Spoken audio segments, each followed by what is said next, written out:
This is Ray. You're listening to the Drunkard United Football Show, and I rather root for the damn Toffees than those stupid-ass Gunners. That is fucking brilliant. I love it. Thank you, Ray. You're a wonderful human being. So, Sammy, soccer's back upon us. The football's back. Isn't it so good, isn't it? Yes, it is. No more musical references. It's a new season, so let's get right to it. Let's start the show! Hello and welcome to the Drunkard United Football Show, a completely biased recap of VAR. I mean the English Premier League is told by two common American schmucks. I am your host, Sam Houston, and across the way from me is my co-host, the illustrious Samuel Graham. Sammy, how you doing tonight? Rested, tanned, and feeling good. That's right. You're back from the beach because I you're am. a lazy fucker that didn't commit to the show. That's right. That's me. We are recording at Studio H just outside our nation's capital. You can check us out on most podcast platforms. And now, boys and girls, YouTube. Hey. So to all you asshats who told us I only listen to podcasts on YouTube, you can now subscribe to YouTube. Please subscribe, rate, review, and share with a friend, most importantly. And should you want to get in touch with us, there's many ways that you can. Sammy, tell the good people how they can chat with us. Sure. If you'd like to slide into our DMs, we are at DU Football Show on Twitter, Instagram, and Facebook. You can also leave a comment at the bottom of the YouTube videos, which won't be a video. Yeah. Mel? Yeah, it's a graphic that will be playing the whole time unless we can talk Sam into doing some more cocktail classes for us maybe Ooh. next week, mixed drinks. I think we can do that Potentially. All right. On-air admin. Love it. Welcome, everybody. New faces. You can also get in touch with us via email at dufootballshow@gmail.com. And please get in touch with your bets of the week. More on that later during our prediction time. Absolutely. Sam and myself both work in the wine and spirit industry and both have a deep, passionate love for all things distilled spirit. So as the red-blooded Americans we are, we vow to have a drink in our hand throughout this show and every show. Samuel Graham, what the fuck are we drinking tonight? Some damn good bourbon, my friend. Yes, we are. Joseph A. Magnus is the brand name. The Murray Hill Club bourbon is the item in that brand. Comes out of Washington, D.C., in the Ivy City neighborhood. It's a blend of 3 different bourbons. Majority of it Bourbon that's finished in Oloroso sherry, Pablo Jimenez sherry, and XO cognac. And what they wanted to do was just show a perfectly well-balanced blended bourbon here. And if you don't know what light whiskey is, basically whiskey in general cannot be distilled over 160 proof. Vodka and gin are grain-neutral spirits that get distilled at 190 proof. That world in between is what you call a light whiskey. You're like, well, where are light whiskeys? What are light whiskeys? Sam, in fact, you sell one, is Seagram's VO. That is a light whiskey. Yep. So It is. So what that does with these 2 different really well-aged bourbons, this just kind of lightens it out, smooths it out, makes it a little more drinkable. Yeah, it's excellent. Yeah. I love it. And Ivy City as well in D.C. I mean, gosh, you got Magnus, 1-8, Don Ciccio, New Columbia, which is the Green Hat people. Atlas Brewing Yeah, Company. I was going to say a couple of breweries. Yeah. DC Brow right there as well, Yeah, isn't it? yep. And Atlas Brewing is actually the downstairs neighbors to Joseph Magnus. So, Okay, and yeah. where's 3 Star? Is that area? I don't know, to be honest with you. They also have a decent little football bar over there, don't they? Yeah, it's called Goal. Yeah. Oh. Yeah, it's right there Original. in the GOL. They have it's Unless 3 you- things. They Unless have you do it the Spanish way, then it's called I heard they couldn't afford all those lights outside. and we've already got our first hit the fucking mute button moment. But yeah, it's a Mexican restaurant. Then they have a old school diner that serves breakfast, and then they have the soccer bar, which is pretty cool. And that's just as you go inside the city. So Oh, sweet. There you really go. nice. So let's have a lovely show, everybody. Let's do it. Cheers, guys. Cheers! It's good to be I'm back. so isn't happy it? it is. So we start the show with the final game of the weekend with 2, quote, new look clubs. Manchester United 4, Chelsea 0. You couldn't have expected this kind of a fucking drubbing, could you? Obviously not, because I bet Chelsea to win last week. It's a bit like the scoreline is is Obviously, we pre-recorded that before it actually went up on air. At the time, Harry Maguire had not been signed by United. yeah, but I So, also don't think that you might have picked a draw, but you were pretty high on Chelsea for that, Yeah. you know. And honestly, Chelsea didn't look bad. They played great in the first yeah. half. It They was hit the until bar. about, They hit the bar twice. what, 60-minute mark they held out. They got the second well, goal, didn't hold and out. then Yeah, it was and then it was 1-0, the but- second goal and the third goal, and then that was it. Like know. the floodgates. Yep. Absolutely. It was your boy that gave up that first goal, Kurt Zuma. Yeah. Guy that was on loan with you last season. Marcus Rashford with a tremendous dip of the shoulder to put him off. He went to ground too early and tried to kind of scooch on his ass and poke the ball away. Ended up kicking Marcus Rashford, and any forward in that position is going to go down. Whether or not it was hard enough, who knows? Yeah. But it's a penalty. And then, interestingly enough, Pogba, not the captain. Also, Pogba, not the penalty taker. I know. That about was, that? and I mean, we'd still be fucking sitting there, in first half stoppage time. Although Rashford did give us a little pants off dance off. He did. He give a did little stutter shimmy. step a little bit, yeah. Little shimmy. But it did. I counted. Only took him 9 steps to get to the ball versus Pogba's 3,462. But expertly dispatched by Marcus Rashford for 1-0, and Chelsea kept going forward. And credit to them. I mean, they stepped up and tried to Frank went go toe young. to toe. Oh yeah, and Frank went real Mason young. Mount, Tammy Abraham. Yeah. They had Pedro out wide. Willian was hurt. Tammy's wearing the 9. Oh, yeah. That is a conscious decision. Yep. He is their number one choice at striker. They're going to let him They're lose gonna let that him play. job. Yeah, they're gonna let him play. It looks like I'm And kind of okay with it. What a sweet hit he had that rattled the bar too. I mean, he caught that as pure as could be. As the game went on, he got a little frustrated because he was kind of separated from what the midfield was doing. Yeah. You could tell youth. So that's also to be said. Like, okay, let's talk a little bit about the Manchester United defense. Wan-Bissaka looked completely natural in that role. Pressure didn't get to him at all. And Luke Shaw looked like the former man who ate Luke Shaw and maybe hung out with Big Lukaku. Rom and Yep. Inter eating some bowls of pasta. But Harry Maguire looked great, but let's also face it. He's facing a 20-year-old kid who was playing in the championship last year. So it wasn't like Maguire had the biggest challenge in the world. He still stepped up to it. They still look good. But let's not go all dropping to our knees and sucking their dicks and thinking they're the best defense in the world. United was more clinical. They only had 5 shots on target, scored 4 of them. But Chelsea outshot them overall, had more shots on target, and had more possession. So on paper, Chelsea was the better team, as long as you didn't read the scoreline before you read the statistics. So I kind of chatted to a few United fans already over the weekend, and today was talking to my buddy Everett on the phone, and Big E. He's also a Redskins fan like me, so he's already declaring Super Bowl for Manchester United. Well, but even he admitted, he's like, this has got me a little nervous because we are literally going to be living on the knife's edge of there's going to be 6 good opportunities a game, and we're going to need to be at 50% to win games. Like, if all there is going to be is 6, if a team can pack the bus and get 1 on us, and they have a good day and they hold us out, we could find a 1-0 loss. How is this team going to respond when they go down 1-0 as opposed to being up 1-0? I don't know. Last year we saw in Ole's first little bit, right when he first took over, they were brilliant. They responded well. They did go down once or twice and came back and either drew or won those games. But then where they fell apart, they fell apart massively, and we're giving away goals like it was going out of style.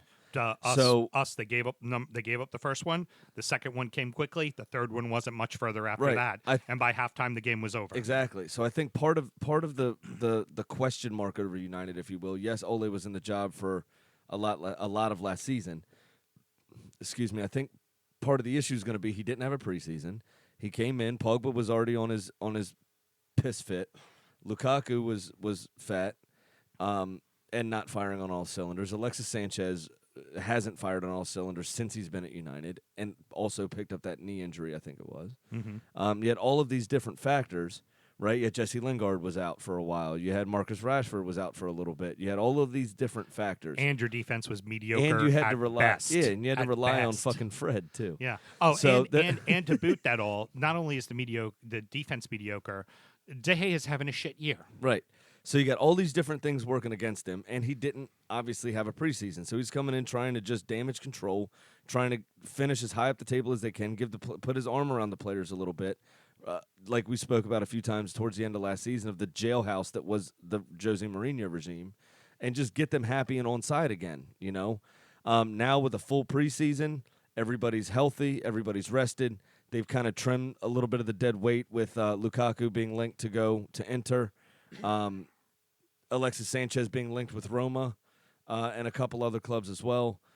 So I think, they could have, and Pogba didn't look very attitudey in this game. No, he didn't. He didn't. He stripped of the captaincy and stripped of penalty duty.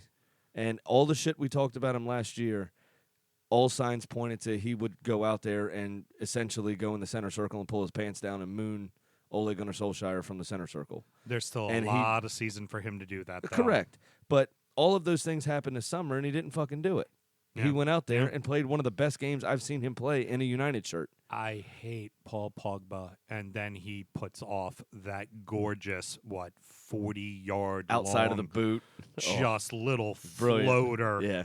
You're just like, oh, I mean, Rashford still had a lot to do. Right, but you see that and you go, oh, that's why he's considered one of the best players in the world, because Right. he can do that kind of shit. Well, yeah, exactly. Just I mean, insane. right. And for those that are new, I do like to make it all about myself. No, of course That's you what do. frustrates me about Mesut Ozil. Mhm. Ozil has that pass in him too. Well, how often do we see it? You know what I mean? He's at home in protective custody, That's so don't worry about that. That's right. Yeah. Now I mentioned the ballsy move by Lampard to put the 9 on Tammy. An equally ballsy move with Ole putting the 9 on Martial, because Yep. let's face Responded with a goal too. doghouse last year with Mourinho. Now, Well, granted, he played more granted, under Ole. Granted, Mourinho is a fucking psychopath. We know that, but still, completely on the outs. If ever there was a reason for an ego to be completely shattered, especially there towards the end where you didn't know how you're going to use Lukaku or Sanchez or Martial or Rashford, and then it was such a fucking mess last year Yep. for United. Yeah, they had 6 players that all played the same position, essentially on those wings. Mm-hmm. Something like that. Probably not 6, maybe a little less than that. But then you had Lukaku through the middle who wasn't doing the job, and Marcus Rashford saying that I want to go through the middle. Yeah. And it was a shit show. It really was. It was a circus up front. And even Mourinho, he wouldn't let them run. He wouldn't let them do anything. So, and like we saw with the first few days of Ole, when he first came in, they looked free. They were enjoying their football. What I like to see from a team is that connection with the fans, celebrating in the corner, being together as a team, all celebrating together. And even though Pogba was late to the fray, one of the cameras panned to him, and he's pumping his fist as vigorously as I've ever seen, as he's kind of like, yes, that came off. You know what I mean? Like, they're all bought in, it seems like. And that's a dangerous proposition now that they actually have a proper defender. So let's go ahead and turn our attention to Chelsea a little bit. Obviously, you're not able to start Conte because he's coming off. He's been injured the whole preseason. Ankle injury, yeah. You're missing Willian, but He got a very cynical yellow card, too. yeah, he did. Frank goes out there and puts out a very young team, and I hope this loss does not deter him from continuing to do that, because Mason Mount showed moments. Mm-hmm. Abraham showed moments. Zuma didn't have the best of games, but after seeing what he did with Stoke and with Everton, he's ready to be a center back on a top flight team. You have to take a second and go, you're at Old Trafford. It's the first fucking game of the season. You make one mistake early on, it's going to stay in your head the rest of the game. Well, I don't right. care how good of a professional you are. And again, this is actually just a comparison. I'm not trying to make it about myself, but it's the situation I'm most familiar with. You look at somebody like Reece Nelson and Joe Willock. Now, Joe Willock was still with Arsenal last year, but Reece Nelson was out on loan in Germany. this is where a loan can help a player. He played excellently on that left side. Yeah. Against Newcastle, where I think Kurt Zuma, and this is where Chelsea's model pisses me off, was loaned out too many times. The Chelsea badge itself, the shirt itself became heavy, became unattainable. And now he's there. Now he's like, oh, shit, this is my chance. This is my chance. And he's trying too hard. Right. Right. You know what I mean? Why, as a defender, once you go to ground and committed yourself, why are you scooching on your ass to try to poke the ball away? Yeah, Why just let him go. Leave Yeah. your feet and let him go You're by in you. the box, and it wasn't like a big time counter. People around him to help. Well, especially if You're Rashford not- then tries to dribble over top of him and he just stays still and It's not Rashford his falls fault, over, yeah. guess what's going to happen? Ref ain't going to blow his Nope. fucking whistle. He's going to So- let it happen. That was my issue. It's almost like he was trying too hard. Yeah, You know what definitely. I'm saying? And I don't know if 2, 3, 4 successive loan moves year after year after year just kind of made that badge, and when I'm finally gonna get my chance, made that too much of a moment for him.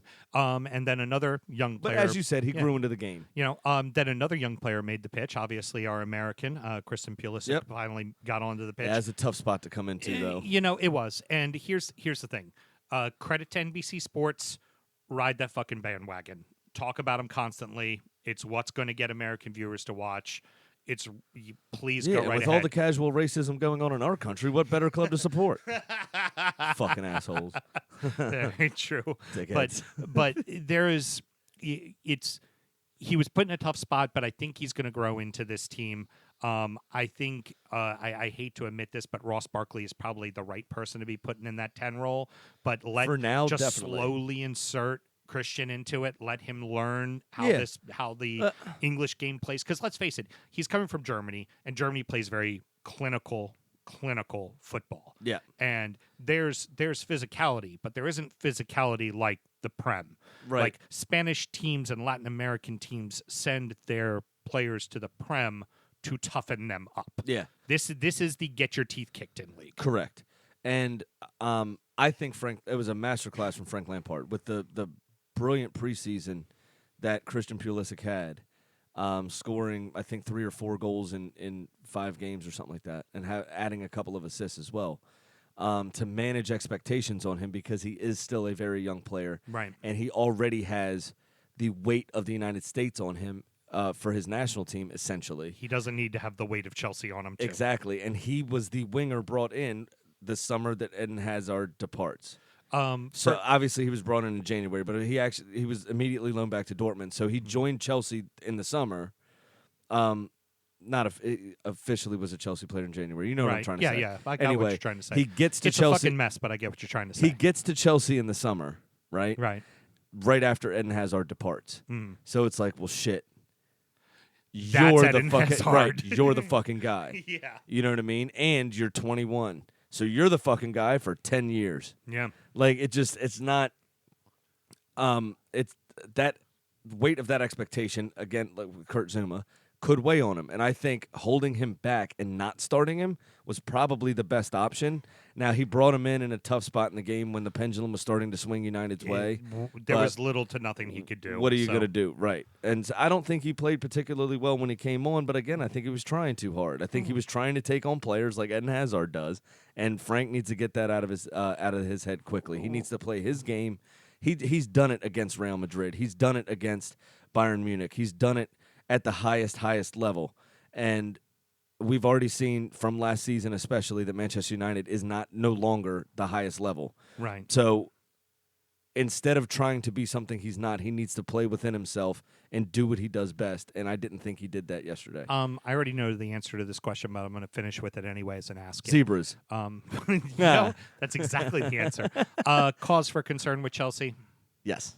Really? To start with. I assumed the answer would be absolutely Here's- not. Just let the kids play. Here's I'm the reason. Very No. surprised. I'd let the kids play. The cause for concern is how far down do they fall before they start building themselves back up.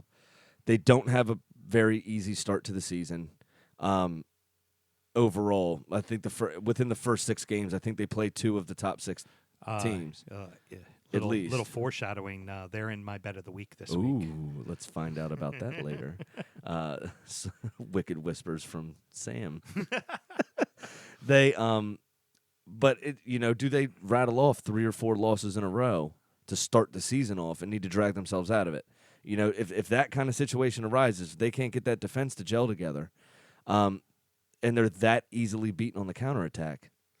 They could find themselves in a little bit of a hole that might be a lot to dig themselves out of. That would be my concern. I fully agree. Let the kids play. Let the kids play. I want that to happen for that club.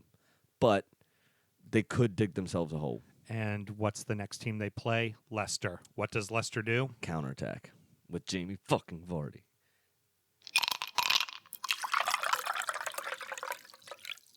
The meat and fucking potatoes. As we stated at the beginning of the show, we are very biased.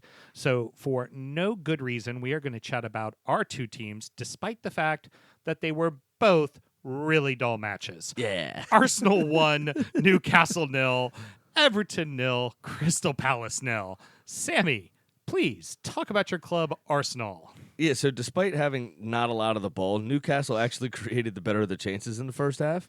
Their new French winger, especially when he came on in the second half, looks a lot like Moussa Sissoko or a better version of Hatem Ben Arfa. Just ready to take people on, just very direct. He could be a dangerous player, and you add the speed of Almiron on the other side. That was the one I was going to first half. Yeah. All Almiron. I mean, wow, they he looked good. They actually, Steve Bruce picked up a couple of good players in them. Now, Almiron troubled us with his pace. Got a couple of crosses in. They were a bit high for that tall center forward that they have. I love his name because it's Joelinton, right? Like Joel Linton, yeah. right? But it sounds like Joel Linton, like it's like the Right, whitest dude ever. Isn't it Joe? Yeah, like Linton? Joe Linton. Yeah. No, it's Joel Linton. Because So- Brazilians have weird fucking names. Yeah. But yeah, so that they had the better of the chances. John Joe Shelby actually caught the outside of the post on a half volley following a throw in, as most of the Arsenal defenders just kind of stepped off of him. Yeah, Which was watched odd. him hit that. Yeah, it was very strange, but luckily it didn't go in. I you mean, know. we all know Shelby's going to fucking miss, but still, don't give him the Yeah. opportunity to miss. Exactly. But the first half was one to forget. Wasn't too pleased. We had most of the ball, didn't create fucking dick with it. But it was all right. Second half, Arsenal really started to turn the screw. There were a couple of scares, like I said. Bernd Leno was called into action a couple of times, but everything was fairly routine for him. Dubravka, his decision-making was a little off on a couple of occasions. He was Yeah. kind of caught out. We wasted the chances, but he was caught out a little bit. The break- one specifically with Monreal in Yeah. the first half. Yep. Dubravka was in no man's land. It's as a keeper, you come out. If you are coming out, it is to get the fucking ball. Yeah. Otherwise, stay home. Correct. When the new boys came on, they looked a little bit off the pace, Mm-hmm. to be fair.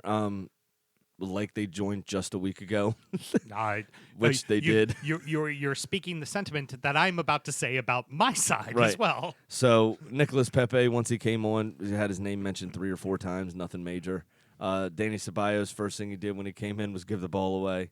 And then who's the other one, for fuck's sake? I don't know. It's your fucking team. Jesus Christ. I don't even remember who came on, to be honest with you. God, you're a fucking embarrassment to the patch I was on your driving chest. home from the beach. I had to listen to it on the radio. Yeah, But, real fans would have been sitting in front of a couch watching that I game. had to get my family home from the beach. Anyway. Fuck responsibility and family. Worry about your club. So anyway, but the breakthrough came when Ainsley Maitland-Niles intercepted a ball around halfway, strode forward at pace. They backed off of him for whatever reason. Lascelles, what the? Don't know. I mean, Don't he was know. he was covering this great area of space Where nobody was. where there were no fucking players. Yeah. Not directly behind him. It was where great. Where Pierre Aubameyang was. was just waiting to have the ball put on his foot that he can just softly touch into the net. Yeah, absolutely. So great ball from Maitland-Niles, floated in from that right side. Had the composure to kind of slow himself down, look up, see the pass, pick the pass. Aubameyang, who had been called offside 2 or 3 times before that, did well to stay onside. Collected the ball. Touch wasn't great, but it did put him in a decent position when Dubravka rushed out. And he really did have the freedom of St. James's Park when he received that ball. I mean, there there wasn't a player within 15 yards of him, and just tapped over Dubravka. Didn't really have a chance. So last season's top scorer is off to a flyer. Well, there's a couple others who did a little bit better. That's true. Hell, Ashley Barnes did better, for fuck's sake. Without kissing a man either. Exactly. Let's take a quick look at Newcastle. Granted, Mike Ashley can fuck everything up. Bruce can fuck everything up. This team looks all right. Yeah, they actually don't look bad. Like I said, there's They a couple look all additions. right. Yeah.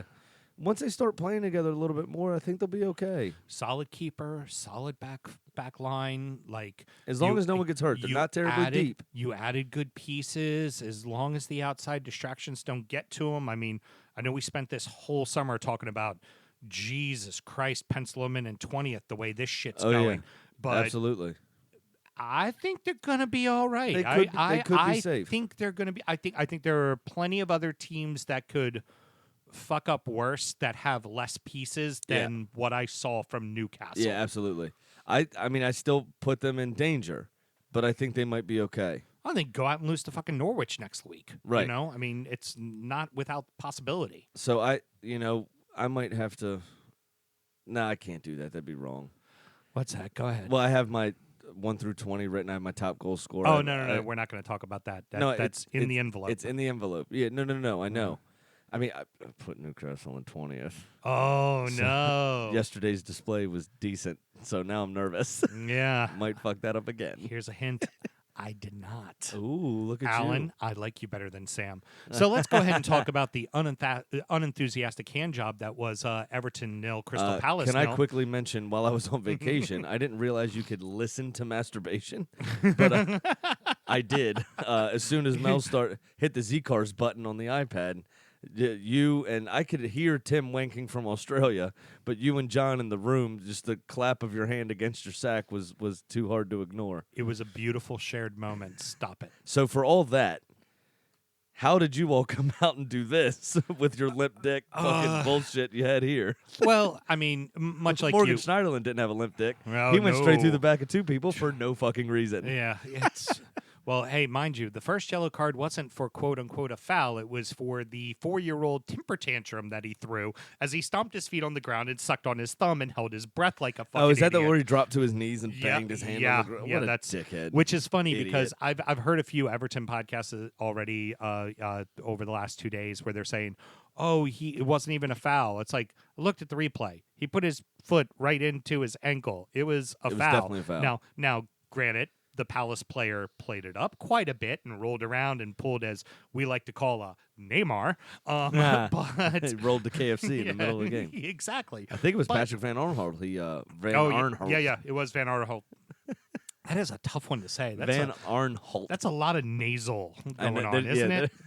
Whew, that's terrible. So, unfortunately, we right off the jump, we're kind of starting with a little bit of a softened lineup. Like we started with Schneiderlin playing defensive midfielder when obviously, JPEG's not ready to play. Gumbaman is not ready to play yet. Unfortunately, Gumbaman had to play at the 40th fucking minute and play 50 minutes of the game because Yep. Andres Gomez got whacked pretty hard in the ankle. Yep.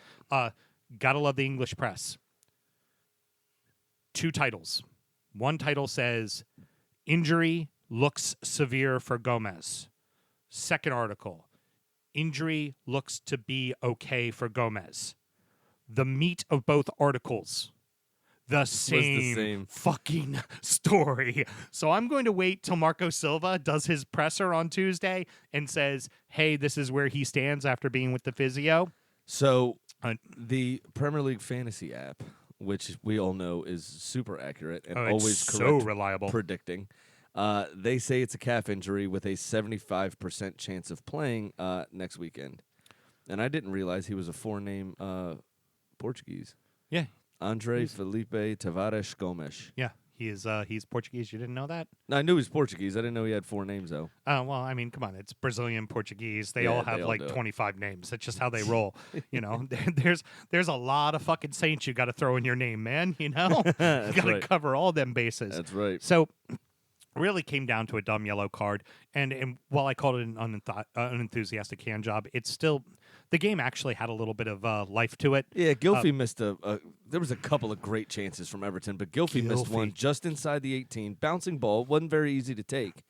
But he barely even put it on frame. It bounced, I think, less than 3 yards away from his body. He did not catch it cleanly at all. Gylfi didn't Pretty have fucking pitiful, to be honest. Gylfi didn't have a very good game in general. He just didn't seem to be creating. He hoofed And- one too. Yeah. But early on in the first half, there was a ball taken off the line, and Guaita then made a follow-up save. And then there was another instance in the second half where they took one right off the line. Yep. And, Van Arnholt again Yeah. took one off the line. Yeah. and then, the Stone Cold Killer, get the fucking rave on, son, Pickford with 2 big Di- saves. dead to right one-on-one saves. Like, just Yep. got big, made the fucking saves. Yep. And there was at least some excitement to the match, but let's face it, it's 2 clubs feeling out who they are. We didn't have Delph, which he could have probably made a big difference in that game, considering Could be. you're not going to put JPEG. You put JPEG on, and you didn't want to have to play him. That's Jabot Jabba Jabon. Yeah. For everybody Jabin. listening. Jabin. Jean-Philippe Jabin. Thank you. Y'all are just making shit up now. Yes, No, we that's are. his name. Gbamin. JPEG. You figure out how to say it.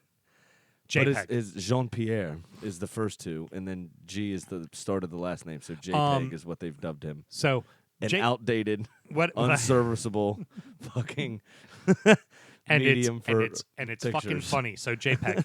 Anywho, the one thing I loved his size, I loved his physicality out there, but he made a couple of mistakes, coughed up a couple of balls. One of them was one of the fast breaks that Pickford then had to save. Yep. So a little bit of the Everton Nation's kind of getting on his ass, but it's like, come on, the kid He should was have. when he signed he- like 2 days before the he- deadline. He himself even said before the game, I don't expect to play. I shouldn't be playing. Like, I need to Right. learn the system. yeah, I'm not but- ready yet. But just you watched him out there, he looked like a center back playing central midfield. Like, just his Slow, he si- wasn't with it. No, his size. He just Just like a big you're just boy. like, yeah. whoa, that's a big boy right there. Mina played well, which was good. The defense as a whole played well. You got to be happy with the shutout. Moise Keane, or as I like to call him, Moist Ken, Ugh, got it. hate that word. I hate that word. Everybody hates that word. That's why I'm going to use it. So, anywho, he got out there and didn't really get an opportunity to be a part of the game, but got a little bit of a run. End of the day, you know what? It was an actual match where our lovely associate from across Stanley Park could have finally, for once, said it was a windy fucking pitch and had been right.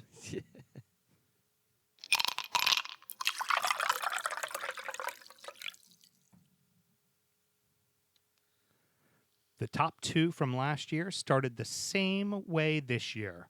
One makes a statement game in their match. The other one follows up with a statement to reply as well. Yep.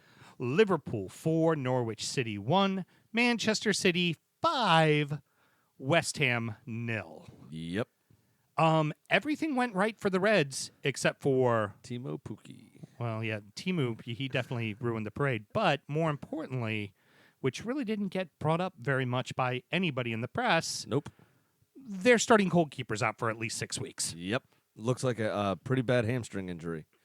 And right after he took that goal kick, or free kick, whatever it was, he immediately turned around and looked back, went down, and that was the end of the day. Fuck it, I wasn't going to talk about it, but I'm going to talk about it. NBC Sports. I get it. We don't want Joe Theismann's leg breaking to be played over and over and over and over again. I get it, but their starting goalkeeper, the number 1 for Brazil, Won the Golden Glove in every competition he played in last year. a top 5 goalkeeper in the world gets injured.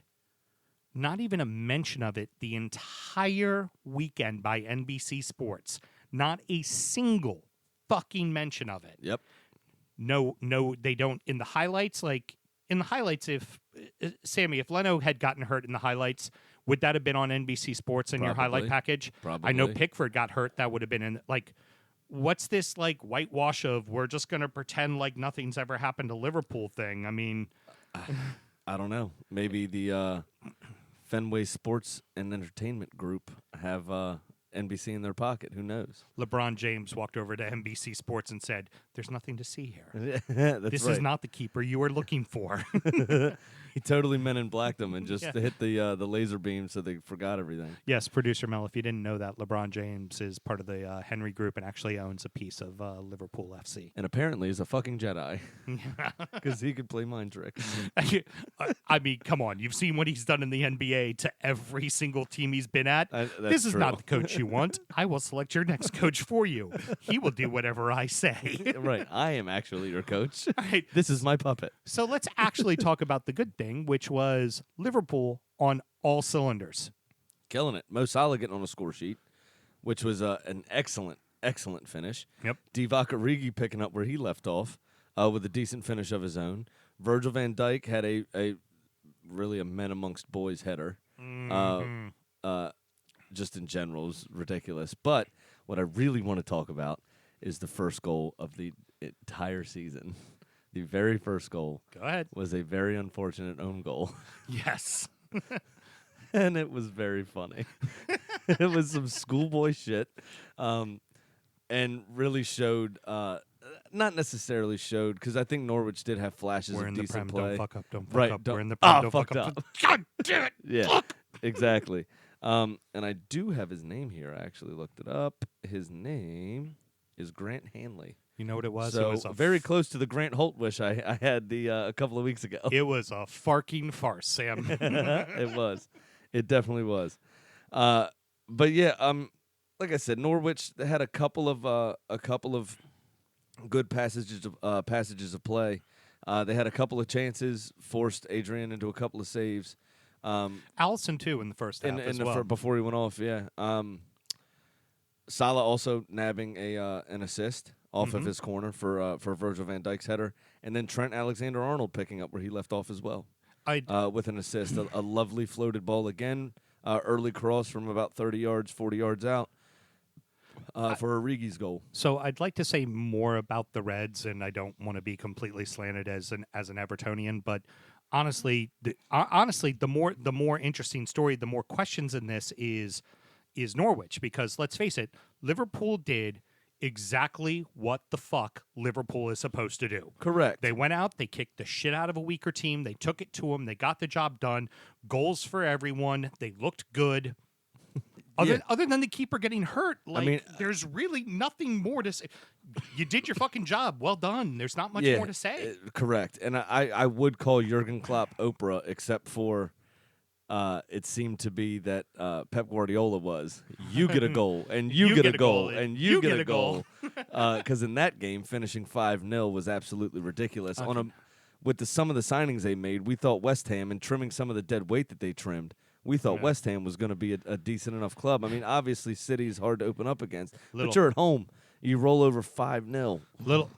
Little foreshadowing. That's exactly what I'm going to get to when we talk about City. We're going to say, you know what? City did exactly what they were supposed to fucking do. Let's talk about West Ham. No, by that I mean let's really talk about VAR.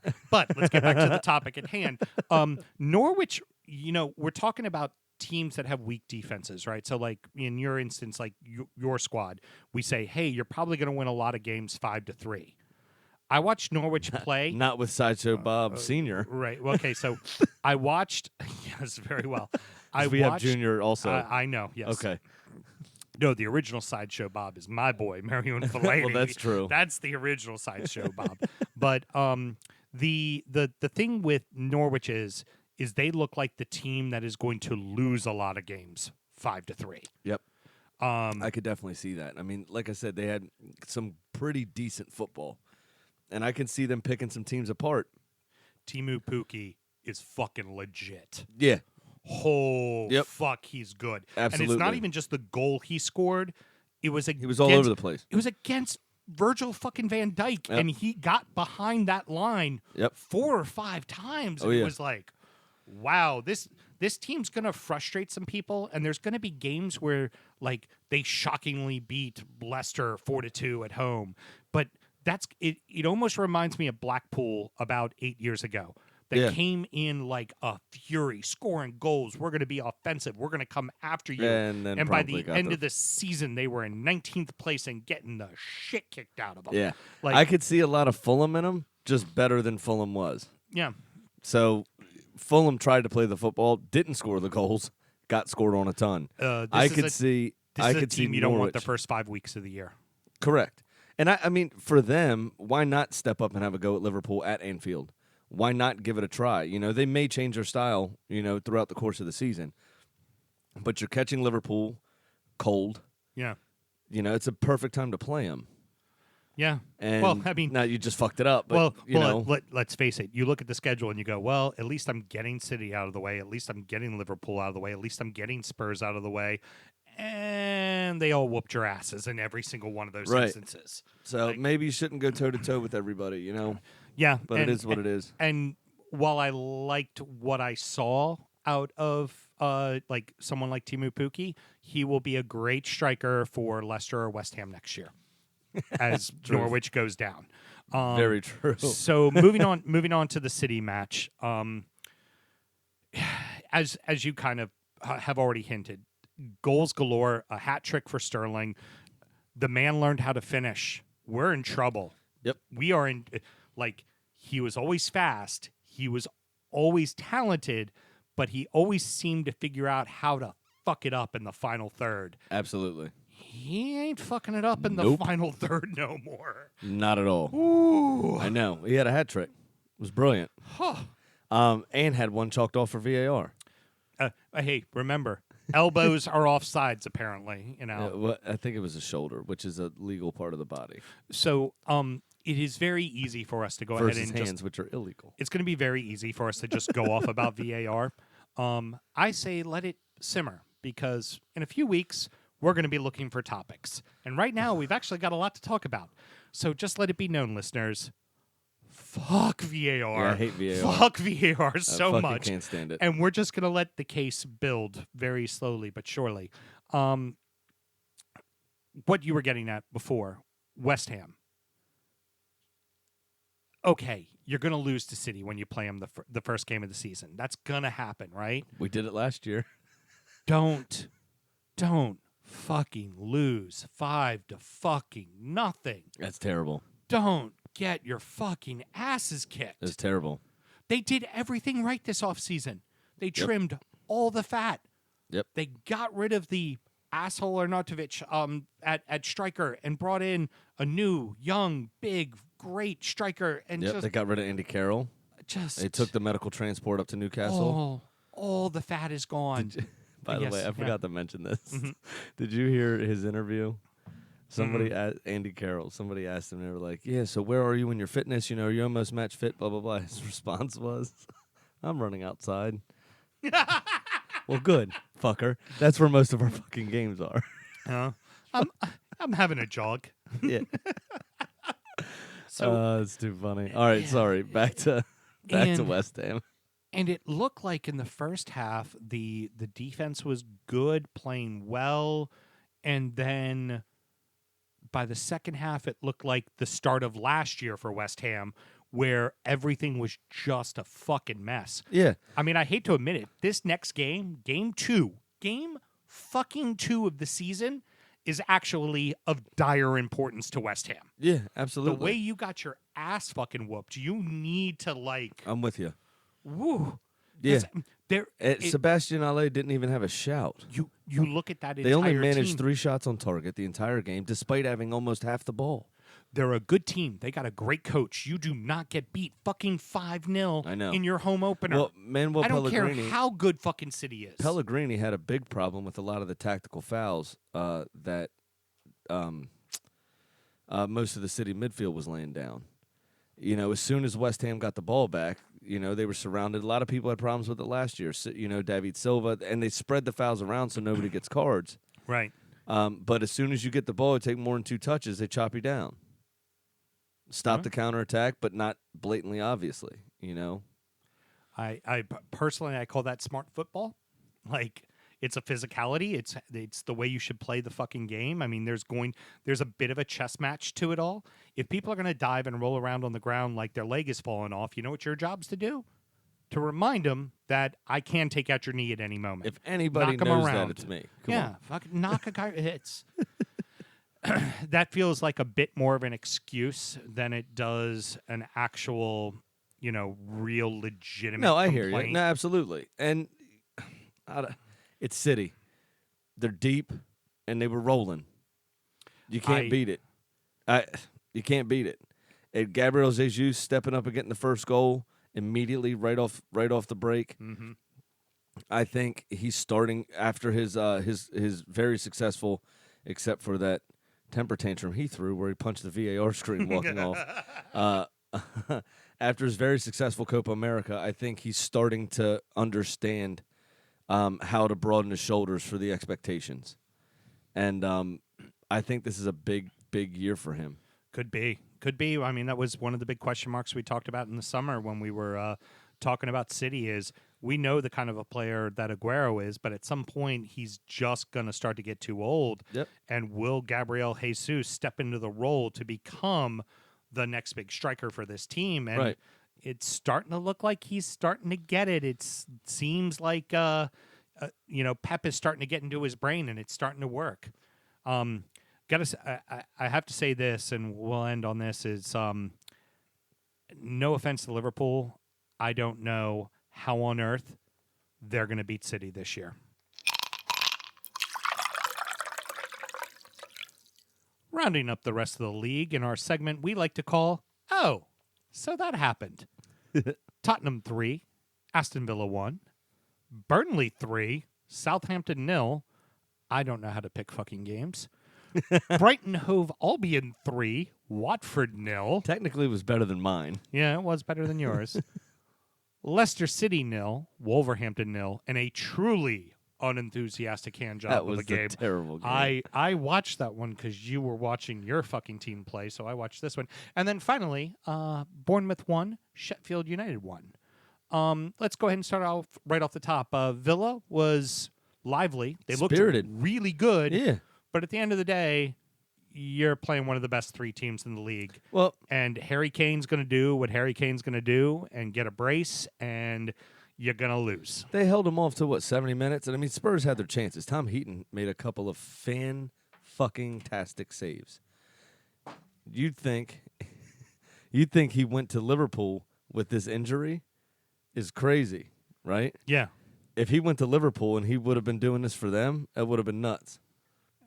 We're a little paused out here right now as we're talking about this because there's really only one thing we really fucking care about.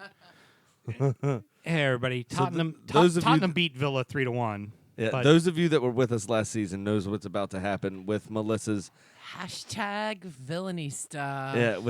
newfound It's all right. I was Aston Villa prepared support. for this. I was at my sister's daughter's, I guess my niece's first birthday. well said. Well said. my mom's other daughter's as I'm daughter. watching you pour that as Yes. I'm talking. In fact, everybody, our producer is also drinking while we're doing this show, so that's why this whole thing is a train wreck. Sam, have we figured out the video yet as you're over there frantically thumbing through your phone? Normally, I'm the one Yes. that does that, and so I was know. Now I got a lot proactive. going on now. All I right, handed so- him the phone like queued up. All he had to do was press record. So really, all they care about, So all what- they really, I'll go ahead and got. Well, we have a lot of new faces. Right. So why I'm don't going we to go just- ahead and explain it. Oh, all. good. Finally. So really, For fuck's sake. for the people who know the show already, I already they said know this about the part. Malort challenge, and they're going to see it on Facebook Live, and that's all they want to see is just her taking the shot. But every time one of our teams loses, so if Everton loses, I have to take a shot. If Sam loses, he has to take a shot. And now, And I've been gleefully videotaping everybody that's had to take a shot at Malort. It's the first time the camera's on me. Correct. so what we're going to talk about here is Malort. Malort is a Polish bitter from Chicago. By the way, this will be my first time. I like to Hey. mention that Malort is Shitty.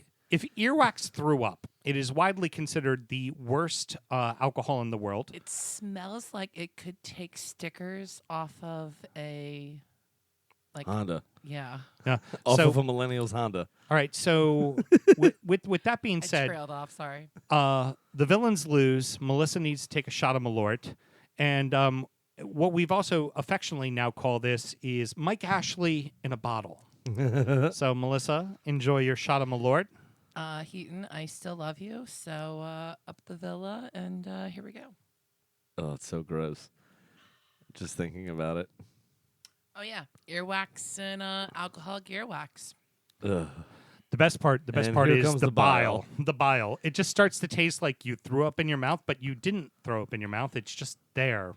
Hate to disappoint you guys. I'm a woman. I've had worse things in my mouth.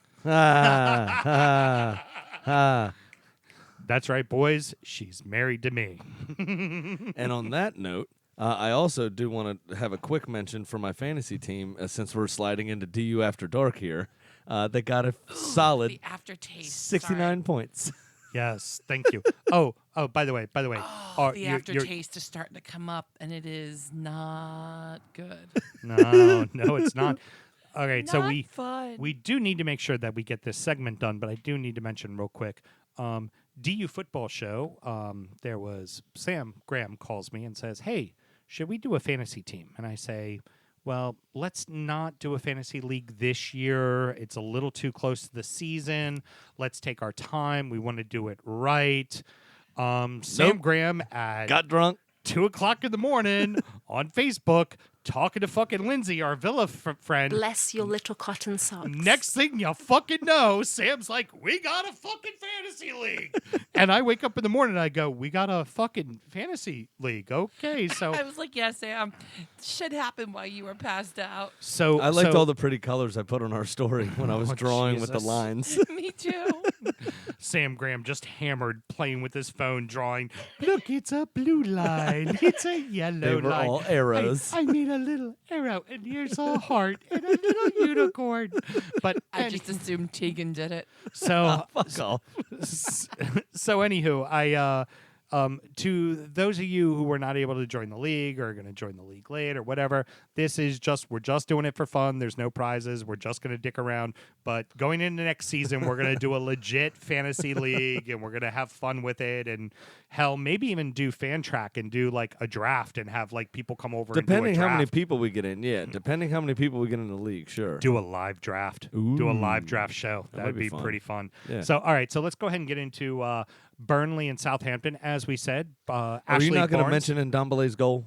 We just, And it, Ndombele's goal was brilliant. it was pretty fucking brilliant. You actually paid Liverpool some respects. I should do mine and pay Spurs some respect. And Ndombele's goal was fucking sweet. Look at you. You're I know. maturing, I Sam. became You're a- maturing as a broadcaster. You got me off. No, you didn't. That came out wrong. I'm still thinking about my 69. I know you look I In the know you fantasy look at league, me. in the fantasy league. I know you're looking at me, and it just does it for you. I No. get it. I'm a big, sexy bitch. Anyway, I get it. Anyway, no, that was a sweet strike. It really was. It was. That was a sweet strike. You got me coming off vacation, is what I was gonna say. So I'm No rested, problem. relaxed. I'm not angry at anyone. So I have nothing to take out on Spurs at the moment. Excellent. So, Burnley, as we mentioned, Ashley Barnes with the brace without actually kissing another grown man on the nose, although it would have been better if he did. Fuck Southampton. Did he have a goal chalked off? No, it was Chris Woods. Yeah, Chris Woods. Chris Woods. He had the assist. Barnes Yeah. would So- have been assist. Southampton. Fuck. Wasted a couple of good chances in Yeah. the first half. The half chances, some of them. One, what's that new guy's name? Oh, Che up at Che Che Adams. Adams up Che at the Adams, top, sorry. the Birmingham player. Yeah, well, now he's a Southampton player. Yeah, but but yeah. the former Birmingham player. There we go. Che Adams, ridiculously stretched for the one ball came over the top, one cross came in, jumped. If he had gotten on target, definite goal. Goalkeeper's in no man's land, but just it was too much for him to do. But Southampton did waste a couple of chances here or there in the first half. Burnley finally grew into the game. Again, they had a goal chalked off for offside through VAR. Yeah. Fuck off. we're gonna let that simmer. We're gonna let it I just hate it. in our core. We're gonna I let know. that simmer. It sucks. And then later on, after his marker slipped, Ashley Barnes did well to find the flight of the ball as he turned, brought it down on the thigh, taking it away from the other on-rushing defender, the guy trying to recover, and fired in expertly. It was a great finish. And then good Munson getting on the score sheet 5 minutes after Barnes' second was awesome for him as well.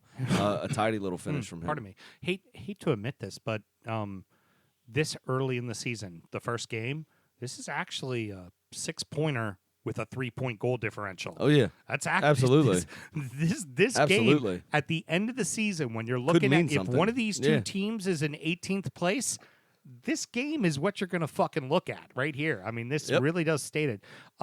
Leicester City, Wolverhampton, again, VAR. We're not going to fucking get into it. Just 3 shots registered in that game overall. On goal, on target. a lot of That was it between both teams. It was fucking ridiculous. It's the game I watched while you were watching Arsenal, and there was a lot of running, not a lot of accomplishing, but there was a lot of running. Jamie Vardy Oh my missed a God. guilted chance from 2-3 yards out. I saw in the highlights. They that was a pitiful display really in that game. We'll get into VAR eventually, but I mean, come on, really? That's what you're going to call a goal back for? I just I don't know. I'm almost. We're only 1 weekend in. I'm almost to the point now where I'm like, when I do my VAR rant podcast, it's gonna sound like a fucking Slipknot album. heard emergency I'm podcast. already, Sam like- Graham goes off on VAR. Yeah, I'm already to that level about this fucking piece of shit I will. technology. Let's talk about one positive of that game is that my lovely wife, producer Mel, was sitting next to me, Aw. and as we're watching the match, there's a moment where Jamie effing Vardy fouls a guy. I love the fact that we say fuck all the time, but when it comes to Jamie Vardy, it is Jamie effing Vardy that he fouls a guy. Red the Bull. Fouls a guy, runs past him, looks down at him, and she just goes, "Was that Jamie effing Vardy?" I'm like, yes. Because Yes, it Jamie was. effing Vardy was just telling that guy, fuck off, get up. And then they show the replay, and his mouth is literally saying, fuck off, get up. And she's like, I think I found my new favorite player. I was like, we all really just kind of love him. Love Jamie He's- Vardy. Yeah. He'll cut a bitch. He's pretty fabulous. His chin is so pointy. Oh yeah. Big time. So, Big time. final match was the Cherries and the Blades go to a 1-1 draw. The Blades. Well said. The I'm not going to be a part of this. Sheffield, I saw a bit of the same thing in Sheffield that I saw in Norwich. They were very probing, they were very attacking, and fortunately they were playing a team that wasn't going to make them pay. I could see that team losing 8-0 to somebody like City. Oh yeah. Big time. I could see some of the I could see bigger him losing clubs 5-0 to us, and we can't finish either. ripping half the time. them apart. Absolutely. You know, 100%.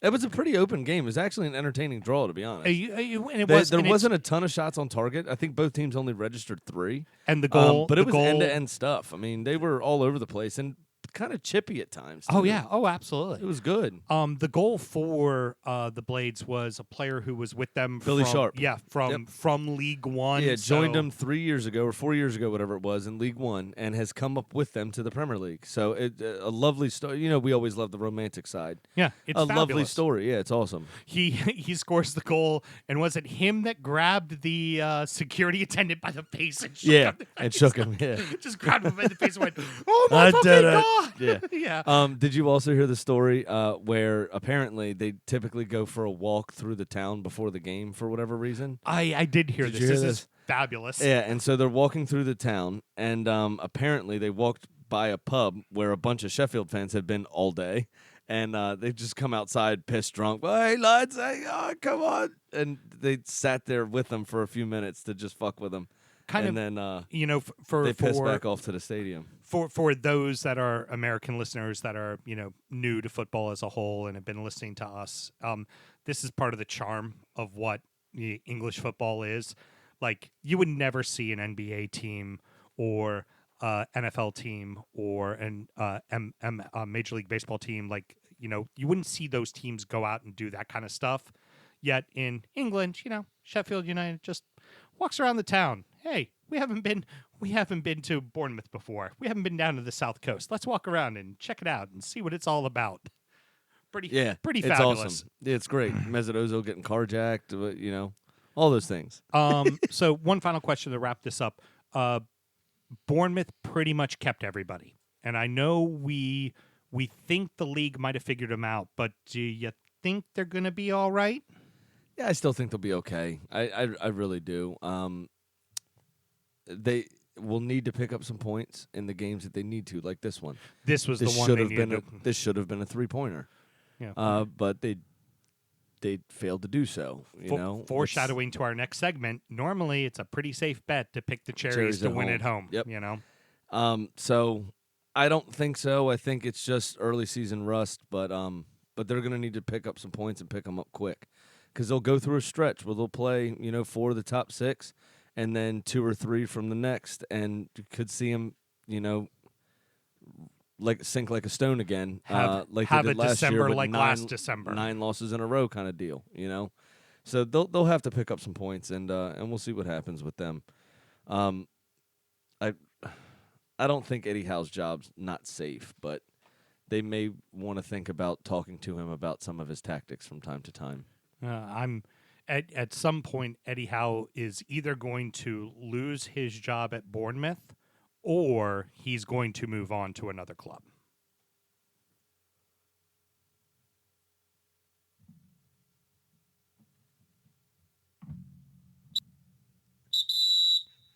It's time to tell you what little we know. It is prediction time. Mr. Graham, you and I are already in the fucking hole. Yeah. Sounds Yep. like the last time I went to the casino. Yep, we got both of our picks wrong. Correct. I picked a draw between Burnley and Southampton, which ended up being a 3-0 Burnley win. And Sammy, I picked a Chelsea away win, and they got drubbed 4-0. yes. Mel, how did Kitty the chicken do? Fuck off. She's going to be fried. She won. Yep. She picked Tottenham over Villa. So That's right. apparently And Tegan in our Facebook Live, if you follow us on Facebook, my daughter also beat us. So She didn't get the correct score, but she did pick Liverpool to win. So your daughter and a chicken are both smarter than the two of you. Correct. a fifth grader, right? She's going into her Going to 4th grade. fourth grade year. So Even a worse. Fourth grader and a chicken can pick games better than we can. Even worse. I do want to give a quick shout out, though. One of my mother's friends, a lady named Lynn, her husband is English, and she was in England recently and brought Tegan back one of the Bruised Banana shirts personalized with her name on the back and Nacho Monreal's number, Fabulous. her favorite player. So thanks, Miss Lynn. Alrighty. She's not listening. She won't listen. We curse too much. But I Oh, was way like, too I'm much. regretting my fuck the fried chicken No. remark now. no, not at all. Yeah. I talked about masturbation earlier. It took me, 25 minutes into the new season to talk about jerking? Yeah, it's ladies and gentlemen, this is the fine broadcast. I told Sam he got me off. Well, yeah. We have so many new listeners now. I know. This is what you could expect, ladies and gentlemen. Chasing them all Welcome. away. Chasing them all Welcome. away. All right. So, what we're doing this year for prediction time. Last year, we picked all the games when we realized it was just ran on and on and on, kind of like this show is doing tonight. But I'm just excited football's back, though. yeah, Come I on. was so excited. Come on. Of We'll course- tighten up in the next few weeks. Of course, the show is going to go an hour It and a has half. to. It's it's what's back. going to It's fucking first happen. weekend. Next week it'll be an hour and we'll be fine. So Sam and I pick games against the spread, and then we also offer the opportunity for a listener submission. And of course, who do you think the very first listener submission would be? Well, we did get a couple of emails, and we thank everybody. We're only going to pick one per week, just to let you know that. And we thought, for the first one, since we spent all of last season referring to him, It better be Pat. it is our degenerate gambling friend, Pat. Why, yes, it is our degenerate gambling friend Pat, who has reminded me you owe him $10 fucking dollars, because it was the double or nothing bet last year, and he beat you. So Well, to be honest with you, I don't even remember what I bet. he could show up at any time. Well, he had bet that he would do better than you in betting on soccer over the weekend while you were in England, and then he doubled down with you I never went to England. no, you did before in the middle of the year. Don't think about September. March. Think about earlier in the year. You did, and you bet on games in England. Jesus Christ, you can't remember the time you went to England. I didn't go to England last September. What You you guys did. aren't seeing is right now Sam Graham's eyeballs are rolled into the back of his head as I he didn't- tries to remember. I didn't go to England in September, did I? No. But you went last year. You went last year. It was and you last bet, April. Yeah, It was and- before we Yeah. even started the Yes. show. No. Dude. Last April we were recording a fucking show. No, a year ago. We are getting way off track. All right. Here's the thing. You owe fucking Pat money. And that- at some point, Pat's going to show up and fucking collect. Okay, was he gonna break my legs over $10? Fuck off. You He don't also know. doesn't have an Italian last name, so I'm not worried.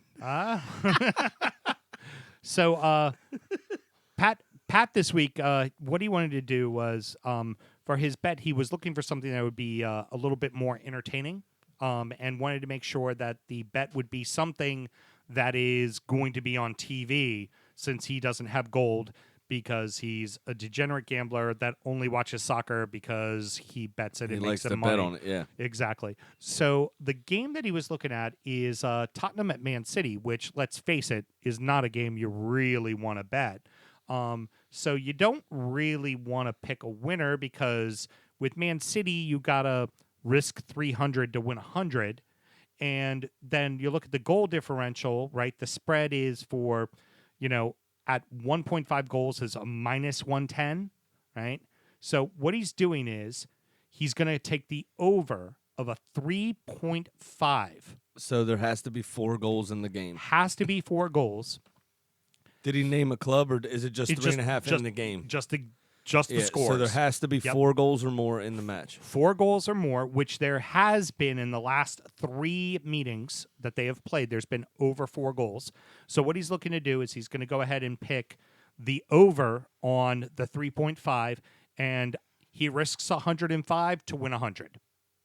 All right. So a little different than when you go to a sport book, you actually pay for the ticket. So it's like, oh, I spent $105 and I win. I win $100. You don't actually have to pay unless you lose. Right. So he's just risking 105 to win 100. Correct. So that's going to be his bet. Sammy, what's your bet this week? So I'm going to go a little bit off the beaten path.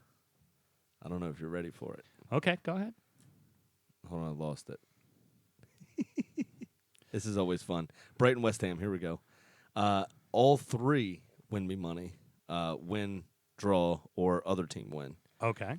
I am going for a West Ham win at plus 190 away Okay. at Brighton to get their season back on track. I think they're going to be pissed off about what happened to them. I think Brighton overexerted themselves. We failed to mention largest away win in their top flight history in Graham Potter's first game in charge. I think they're going to go home spent, and I think West Ham's going to come out victorious. So I am putting down $100 to win 155. Okay, very good. So then you Yep. would be plus 55 Yep. for If I win it, yeah. right, if you win. Very good. I'd be plus 55. All right, so I'm going to go ahead and go big. I am going with Leicester City heading to the bridge. A draw would be a plus 240, but fuck it, it's only money. I'm down 100, let's go up 300. I am going to take Leicester to win plus 400, Sammy. I'm going for fucking broke. You are going to be broke at the end of it. If I lose, I'm now down 200. So, Technically 255 since I will win mine. heard 255. Now, Sam, if we gave you this, just us picking games, this would be enough, wouldn't it? I mean, for most people, yeah. But no. And a listener, yeah. I mean, most shows, that's all they give you. No. We give you Kitty the Chicken. Mel, what does Kitty the Chicken have for us this week? I fucking hate this music. Yeah. Get the All rave on, right. son. So I went up to visit Kitty and the other chickens as they were celebrating their victory last week with blueberries, pumpkin seeds, and sick DJ beats. Remember, DJ Khaled did not buy fucking Newcastle. Now, I informed Kitty that this week we were giving her the Wolverhampton hosting Manchester United match. And Kitty, wasting no time, jumped off her perch, went right into the coop, reached under the nest, and pulled out a phone. I didn't realize Kitty had an iPhone, but apparently that bitch is connected. And remember, And, Kitty is a chicken. She is Yes. a chicken, yes. She's a Buff Orpington chicken, to be precise. Do what? She is an Orpington, and her color is buff, Oh. just so you know. All right. Now, Kitty scrolled through her pictures until she found the one that showed me her playing a picture of her playing canasta with Sir Alice Canasta. Ferguson, Wayne Rooney, and Ryan Giggs. That chicken is connected, and clearly she's got ties to Man U and thinks they're going to beat the Wolves. And that Dude. is Kitty the Chicken's pick this week. Dude, I heard Giggsy plays canasta the way he fucking plays football. Just balls to the wall all the time. Balls to the wall. That's why that was Kitty's partner. Thank you very much. And as always, fans and people, remember, gamble responsibly.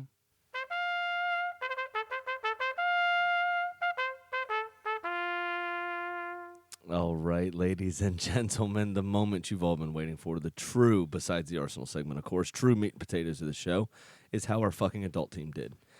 So those of you that are new, we have microphones. We pay for a service to produce this podcast. We have Sam's wife self-taught producing this podcast with all the technical shit that we don't understand. So we're going to fucking talk about ourselves, and that's what we're about to do. I wasn't there last week, though. Sam, how'd we do? I did want to quickly mention, on the Liverpool show, Josh shouted me out for scoring again. Thanks, bro. Nice of you to notice your fucking captain does something. Sam, the floor is yours. I believe Josh introduced himself as the best player on Drunkard United football team. Newsflash, he is. He also smokes meth, but that's okay. Anywho, so the namesake of our team is Drunkard United, and hence the name, the Drunkard United Football Show, because we all play indoor soccer together on Tuesday nights. Well, I don't anymore. I retired at age 40. I'm in my mid-40s now. So to fill the empty hole in my life... Firmly in his mid-40s, by the way. Yes.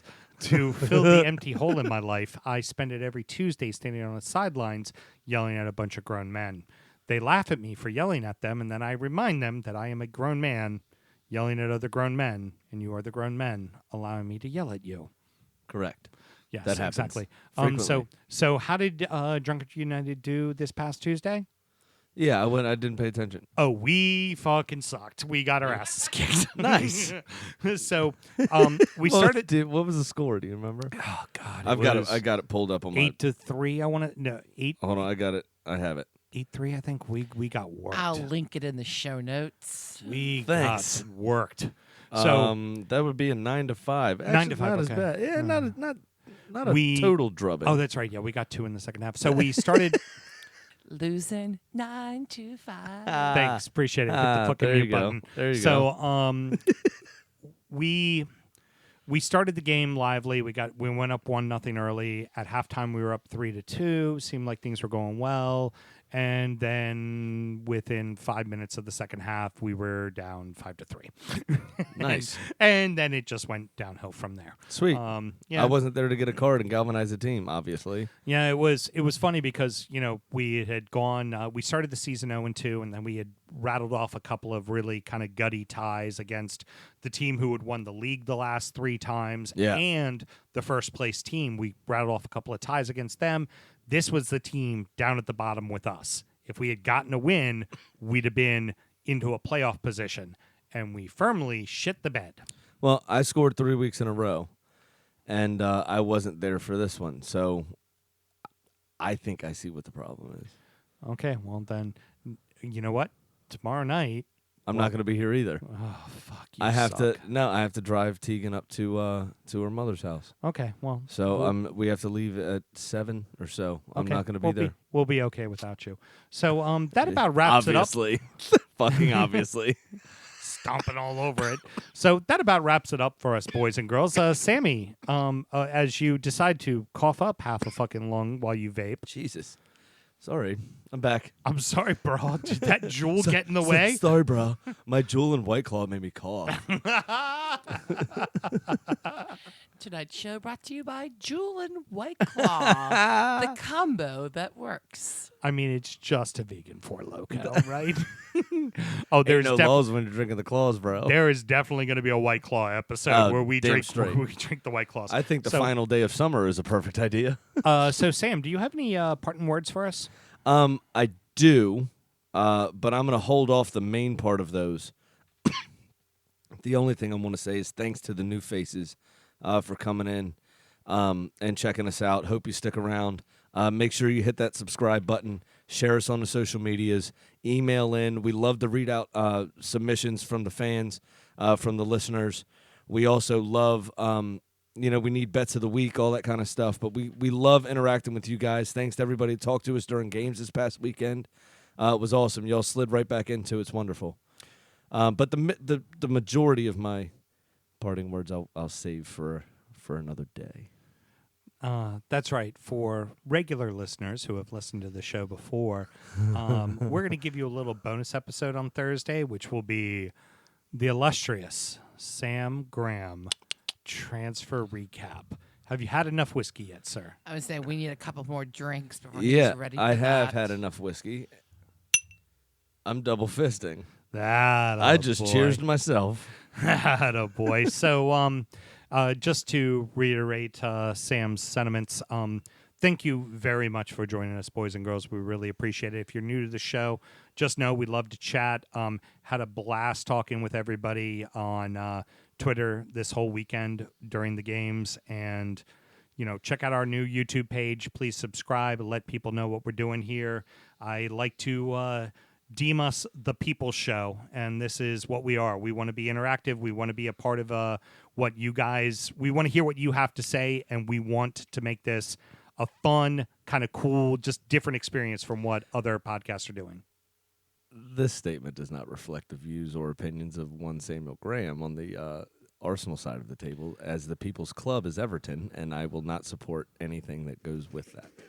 Fuck off. This is the People's Podcast. Hit the fucking mute button. We're heading out of the show. Thank you very much, everybody. Till next week. Good night.